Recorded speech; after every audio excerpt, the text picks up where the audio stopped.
उज्जैन का महाकालेश्वर मंदिर 12 ज्योतिर्लिंगों में से एक न केवल एक तीर्थ स्थल है, बल्कि एक ऐसा स्थान भी जहां काल का स्वयं निवास माना जाता है।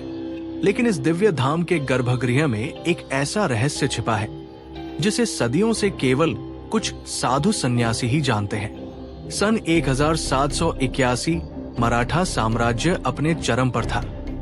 उज्जैन में नवनियुक्त दीवान राजा विनायक राव को मंदिर की रक्षा और व्यवस्थापन सौंपा गया। वे अत्यंत तर्कवादी और वैज्ञानिक सोच रखने वाले थे। उन्हें तंत्र, मंत्र और आध्यात्म में विश्वास नहीं था।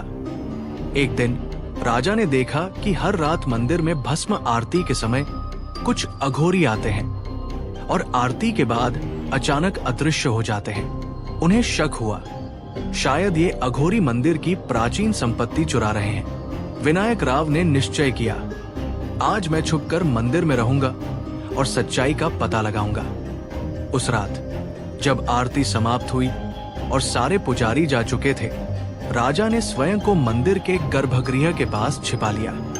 मंदिर में केवल धीमी रुद्र मंत्र की गूंज थी और वातावरण में भस्म की तीखी गंध। रात के तीसरे प्रहर करीब 3 बजे एक गुप्त द्वार अपने आप खुला। वहां से धुएं की लकीर बाहर निकली और 6 अघोरी भीतर आए।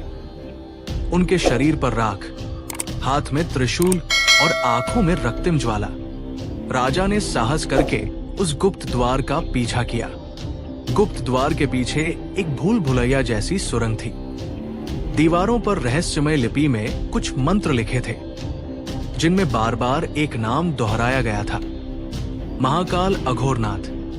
राजा ने जैसे ही एक चक्रव्यूह नुमा कक्ष में कदम रखा, वहां उन्होंने एक पुराना नरमुंड सिंहासन देखा, जिसके चारों ओर हड्डियों की माला बिछी थी। अघोरी उस सिंहासन के चारों ओर बैठकर मंत्रोच्चार कर रहे थे।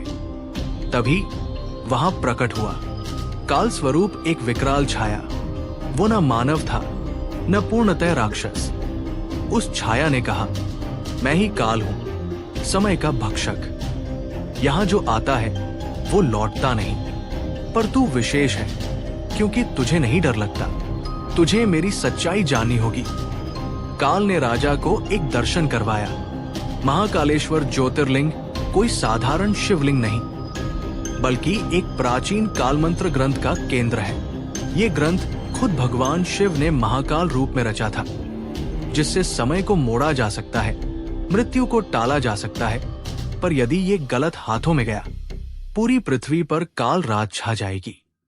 अब काल ने राजा को एक विकल्प दिया, या फिर वो काल प्रहरी बने, जीवन भर महाकाल के रहस्य की रक्षा करे, लेकिन फिर कभी सामान्य जीवन नहीं जिए।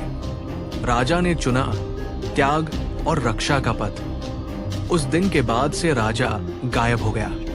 लोग कहते हैं विनायक राव की आत्मा आज भी महाकाल मंदिर की परिक्रमा करती है, अदृश्य रूप में, हर रात 3 बजे। और जो भी बिना अनुमति उस गुप्त द्वार को ढूंढने जाता है, वो कभी लौटकर नहीं आता।